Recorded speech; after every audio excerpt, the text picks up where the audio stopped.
மதுபான விற்பனை முறைகேடு குற்றச்சாட்டில் பாஜகவினர் யாரை எதிர்த்து போராடுகிறார்கள் என்று நாம் தமிழர் கட்சியின் ஒருங்கிணைப்பாளர் சீமான் கேள்வி எழுப்பியுள்ளார். இலங்கை கடற்படையின் கைது நடவடிக்கையை கண்டித்தும் தமிழக மீனவர்களின் வாழ்வாதாரத்தை பாதுகாக்க வலியுறுத்தியும் ராமேஸ்வரம் அருகே தங்கச்சி மடத்தில் ஆர்ப்பாட்டம் நடைபெற்றது.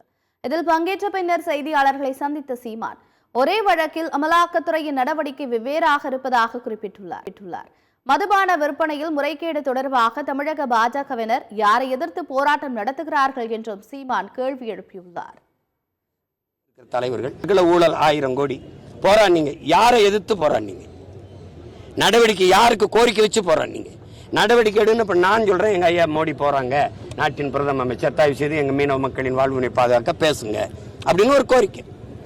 தயவு செய்து நடவடிக்கை எடுங்க. இந்த ஊழல்ல ஈடுபட்டது யாரு? 1000 கோடி தானா, 1 லட்சம் கோடியா, எத்தனை 1000 கோடி என்னன்னு பாருங்க அப்படின்னு. சாராயம் விற்கிறதே குற்றம்னு நினைக்கிறோம், அதுல 1000 கோடி ஊழல்னா அதை எப்படி சகித்துக்கிறது அப்படின்னு நம்ம கேட்கிறோம். அந்த முறையிட்ட யாருக்கு வைக்கிறாங்க? பாரதிய ஜனதா கட்சியில இருக்கிற தலைவர்கள் யாருக்கு வச்சு போராடுறாங்க?